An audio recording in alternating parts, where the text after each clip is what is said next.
There is a kingdom that you have forgotten. There is a legend that you have stopped telling yourself. And today, right now, we are going on an expedition to find it. We are going to dig through the sands of time. We are going to brush away the dust of doubt. We are going to decipher the hieroglyphics of your own heart. This is not just a story about the past. This is an excavation of your present. This is a recovery mission for your future. Close your eyes for a moment. Just listen. And see, picture a vast, silent desert. The sun is a relentless, burning eye in the sky. The wind whispers secrets it learned 1,000 years ago. And beneath your feet, not just sand, but layers of history, layers of forgotten glory. Beneath this desert, a kingdom sleeps. A kingdom called you, the kingdom of you. And it is not a ruin, it is merely waiting. It has been waiting for you to remember the way home. Let's begin the journey. Let's uncover the first secret, the first artifact. Close your eyes and see it. It is a single, crumbling stone. It was once part of a great wall, a wall that protected a thriving city, your city. What built that wall? What were the stones made of? They were made of your first dreams. The dreams you had as a child. The ones that felt so real you could almost touch them. The dream of being an astronaut. The dream of being a painter. The dream of building something. The dream of helping thousands. The dream of a simple, happy life. Those dreams were not foolish. They were the foundation. They were the bedrock. They were the first stones of your kingdom. Can you feel them? Can you remember the texture of that dream? It was smooth with hope. It was solid with belief. Now, let's dig a little deeper. What happened to that wall? Why is it in ruins? The weather of life happened. The storms of disappointment came. The harsh winds of criticism blew. The acid rain of failure fell. And stone by stone, dream by dream, the wall began to crumble. You started to listen to the voices. The voices that said, be realistic. The voices that said, you can't do that. The voices that said, who do you think you are? And the most dangerous voice of all, the voice from inside the walls. Your own voice started to agree. Your own voice started to say, they are right. Your own voice started to manage the decline. Your own voice started to plan for a smaller life. A life within the ruins. A life that accepted the rubble as the final reality. I am here today to tell you that is a lie. That is the great deception. The kingdom is not gone. It is simply hidden. It is waiting for its ruler to return. It is waiting for you. Let's move to the next discovery. A broken piece of pottery. A shard of a once beautiful vase. What does it represent? It represents your passions. The things that made your soul feel alive. The activity that made you lose all track of time. The music that made your heart swell. The art that brought tears to your eyes. The problem you loved to solve. The sport that made you feel free. Where is that pottery now? It is shattered, scattered across the desert of your busy life. You got a real job. You had real responsibilities. You put your passion in a box. You told it you would come back later, and never came. The box was buried under bills, under deadlines, under the weight of other people's expectations. You started to believe that passion was a luxury. You started to believe that joy was for the knave. You started to believe that feeling alive was a weekend activity. If you were lucky, I am here to declare a royal decree.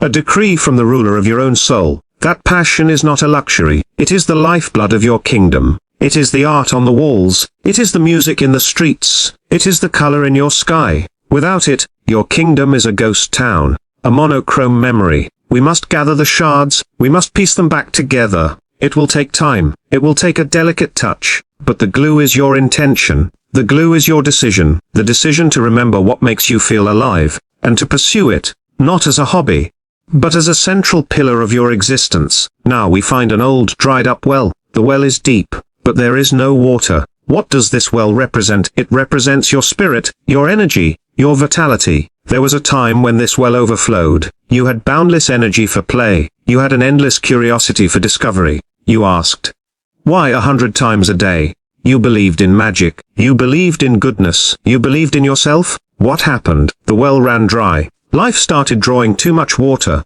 The demands of others. The drain of negativity. The constant worry.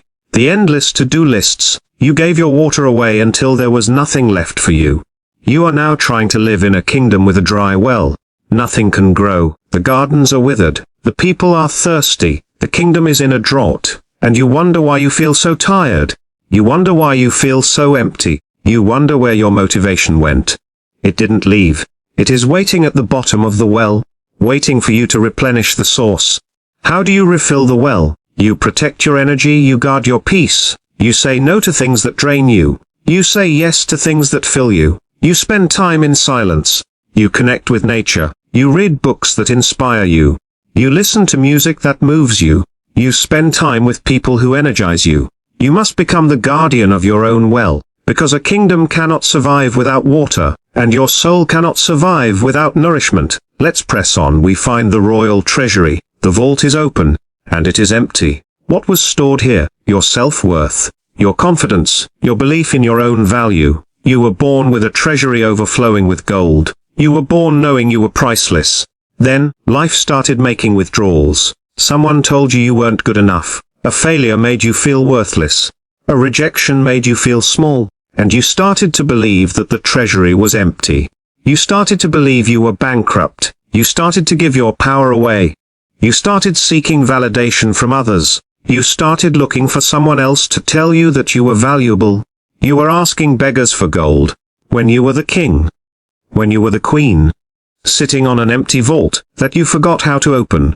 The key was never lost. The key is your own self-talk. The key is the decision to stop the withdrawals. The decision to lock the vault, and to start making deposits. Every time you forgive yourself, that is a deposit. Every time you celebrate a small win, that is a deposit. Every time you look in the mirror and say, I am enough, that is a deposit. Every time you stand up for yourself, that is a deposit. It will take time, but the gold will come back, the treasury will shine again, and you will remember your own immense wealth. You are not poor, you are not broken. You are a ruler who forgot the combination to the vault. The combination is love. Self-love. Unconditional, unwavering royal love for yourself. Now we arrive at the throne room. The throne is there, but it is empty. Who sits on the throne of your life? Is it your boss? Is it your past? Is it your doubts? Is it the opinions of other people? Look closely. Who is sitting on your throne? If it is anyone but you, then your kingdom has been conquered. It is being ruled by a usurper, by a tyrant. It is time for a rebellion. It is time for a coup. It is time to reclaim your throne. You are the only rightful ruler of your life. You must evict the imposter. You must take your seat. Sit up straight, shoulders back, head held high, and rule. Rule with wisdom. Rule with courage. Rule with compassion. But rule.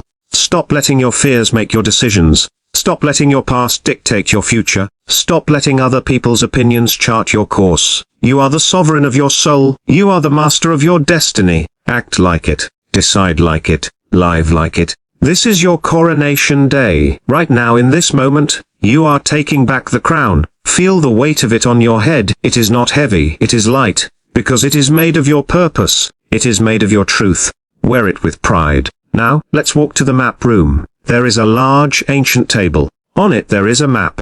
But it is not a map of the past. It is a map of the future. Your future. And right now, it is blank. It is a vast empty parchment, waiting for your pen. Waiting for your hand. What will you draw on it? Mountains of achievement, oceans of joy, cities of connection, forests of peace. Or will you leave it blank? Will you let the wind draw random lines? Will you let other people scribble on it? This map is your legacy. It is the story you will tell at the end of your days, and you are the cartographer. You hold the pen. It is time to stop waiting for someone to give you the map. It is time to stop following maps that lead to someone else's treasure. It is time to draw your own. Start with a single line, the line of a decision to change, the decision to rebuild, then, draw a road. The road of consistent action. Mark the milestones. The first month of discipline. The first year of courage. The moment you break through the old walls. Draw the new cities you will build. The city of health. The city of wealth. The city of love. The city of contribution. Do not be afraid to draw grandly. This is your kingdom. Dream in high definition. Dream in color. Dream in IMAX. The map is not set in stone. You can redraw it any time, but you must draw. You must pick up the pen today now. Let's leave the map room, and step outside the crumbling outer walls. Look at the horizon. The sun is beginning to set. It casts long shadows over the ruins. But see it not as an ending. See it as a promise. The promise of a new dawn tomorrow. The sun will rise on a different kingdom. It will rise on a kingdom that you are rebuilding. Stone by stone, dream by dream. How do we start? We start with one stone. We start with one decision. We start by clearing away the rubble of yesterday. What is one small dream you can resurrect today? What is one shard of passion you can pick up? What is one bucket of water you can pour into your well? What is one piece of gold you can deposit in your treasury? What is one decree you can make from your throne? What is one line you can draw on your map? Do not be overwhelmed by the scale of the ruins. Every great kingdom was built one day at a time, one stone at a time, by people who believed in a vision, by people who refused to let their legacy be dust. You are that person. You are the architect. You are the builder. You are the ruler. The mystery of the lost kingdom is about to be solved. The hidden secret of ancient history is this: you are the kingdom. You were never lost. You were just asleep. And now, you are waking up. You are rubbing the dust from your eyes. You are standing on the sands of possibility. And you are remembering your name, your royal name. The name you were born with. The name that destiny whispered to you. It is time to speak it aloud. It is time to declare your return. The world is waiting for your kingdom. The world needs your unique architecture. The world needs your specific art. The world needs the song that only you can sing. The world needs the medicine that only you can bring. Do not hide in the ruins any longer. The ruins are a monument to what was, but the future is a cathedral of what can be, and you are laying the foundation, right now, with this breath, with this decision, with this new commitment to yourself. Let the reconstruction begin. Let the banners of your heart fly high again. Let the bells of your soul ring out. Proclaim it to the deserts of doubt. Announce it to the mountains of fear. Shout it from the highest tower of your spirit. The king has returned. The queen has returned. The kingdom of you is being reborn. It starts today. It starts now. It starts with you. Say it to yourself. I am the ruler. My will is the law. My love is the currency. My dreams are the blueprint.